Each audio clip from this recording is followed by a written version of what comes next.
one of you. As you all know, I come from a law enforcement background.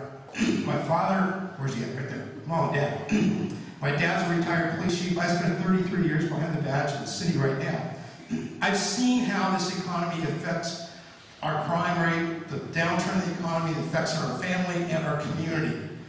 Public safety is a paramount concern for me. We need to make sure that we pass laws that are both fair and equitable to all portions of our society. But at the same time, we need to pass laws that are enforceable within our law enforcement community, but we also have to remember that it doesn't stop with our men and women on the street. Just because we can pass a law that solves a problem for our law enforcement, we have to remember that there's more to the criminal justice system. There's our courts, our probation departments, our jails. It's a part of the system. We must have a balanced funding. We can't overload on the enforcement end when we have no funding for the probation, the rehabilitation, and the court system. It's a balanced approach. Each of those laws, every time we pass a criminal justice measure, we have to look at each of those issues. There's a number of issues that have come up this last year. I hope and I pray that we don't have another year like this last year for the law enforcement community. I will not allow as a legislature some of the things that happened this last year to continue. We cannot allow our courts to continue to have loopholes that allow convicted felons and people out on the street with no bail, or using the same credit card 4 and 5 times to put bail for the same crimes. We are not going to allow other states to make Washington a dumping ground for their criminals. If another state is going to ship us a probation, somebody under probation, they're going to pay for it. We're not going to pay their sources. We are not going to be somebody else's dumping ground. We're going to make some tighter responsibilities in our sex offender laws. We have to have accountability when we have to fund that program. We have to give our communities the resources to keep track of the sex offenders and the people that are on probation and parole within their community. Again, we've passed the unfunded mandates, we've put the laws in place, but we haven't backed it up with the dollars and the power to do that. As a law enforcement official in Olympia, I will be one of the few criminal justice people or legislators with a criminal justice background. The only one from the 42nd District in this area. I will take pride being that only law enforcement person here. Now, you're going to hear during this that my young Republican opponent is going to attempt to take the public safety issues away from me. He's a firefighter. But believe me, his points are not within the values that we have within this community. He may take the public safety issue, but then he stands hand in hand with our state attorney general wanting to sue our president and our country on a health care reform that each and every one of us in this room worked so hard to pass. That is not going to happen.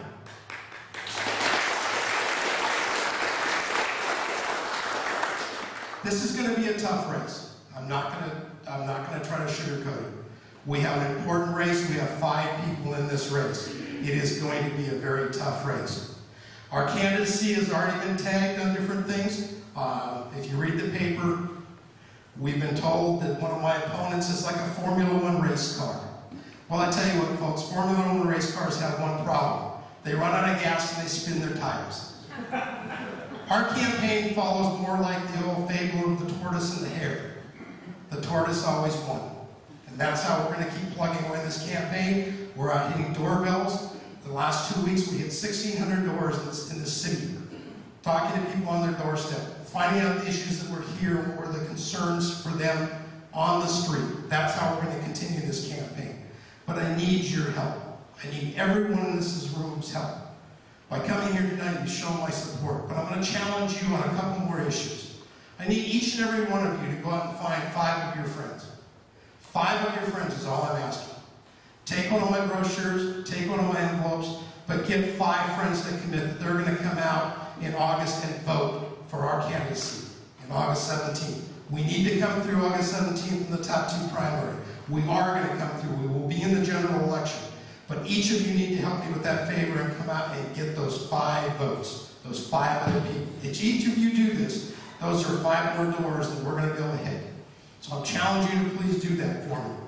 I thank you for each of you that have given contributions tonight. This is going to be an expensive campaign. We are a targeted race, so both sides are going to be putting a lot of money into it. I'm very proud of the endorsements that we have at this point. I've been endorsed by the Washington State Council of Police and Fire, or Police and Sheriffs, my brother police officers.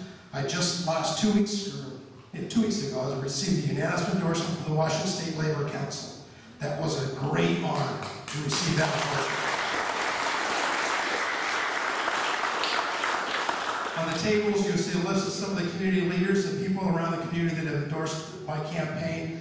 For those of you here, I thank you very much. It shows the support and the diversity that we have in our campaign. Anybody else who would like to sign an endorsement, please do so. Those mean a lot to us. They mean a lot to me personally. But that's what we're going to go out and show the people in the 42nd District, that we're here representing those people. Now, I can tell you over the next few years, I'll be in January. It's going to be my honor to stand in Olympia and be sworn in as your next legislator for the 42nd District. I'm going to make you one promise as I end this speech. There's going to be times during this legislative session when I serve as your legislature that we're probably not going to agree on issues. There's certain issues that we're not going to agree on. But over the last 33 years, I've lived behind one main theory, and that's ethics and honor. I will take those same ethics and honor into Olympia. I can make you this promise. We're going to be able to discuss issues. We'll discuss them openly. When we get done discussing that issue, you will know exactly where I stand on an issue. I will promise you one thing. I will never give you an answer just because it's something I think you want to hear. You're going to get the straight answer from me. We'll know exactly where we stand. If we agree, we're going to know. If we disagree, we'll each know which side of the fence we stand on. But I'm going to go to Olympia and represent you with that honesty and integrity, and I will carry that in each and every vote on the floor of the House. That's a promise that I will make to you tonight. I will carry through in that election.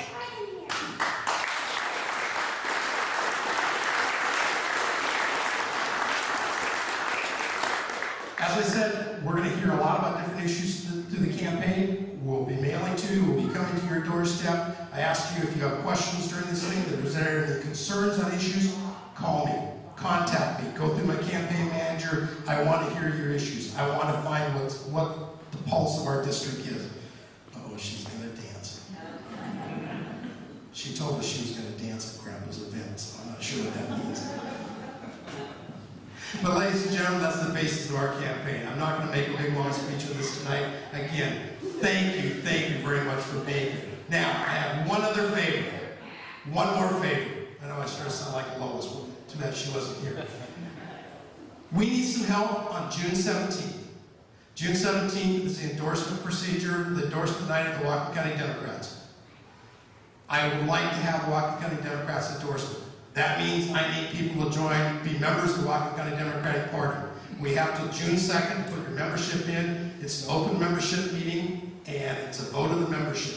If you could see fit to join the party, or if you're a party member, please show up on June 17th. I would like that endorsement, and I need that endorsement. So I need your help there.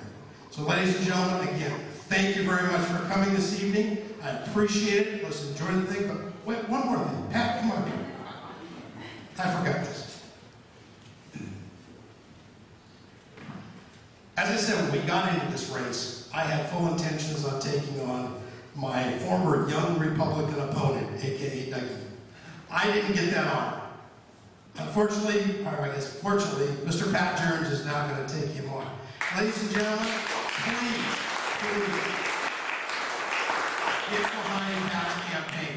Pat is going to do something that I've wanted to do for 12 years, and that's hand Mr. Erickson an unemployment card. Yeah. So please get behind Pat's campaign, because we're going to, between him and Kelly and I, we're going to make a heck of a team. We're going to have 3 Ds back in Olympia.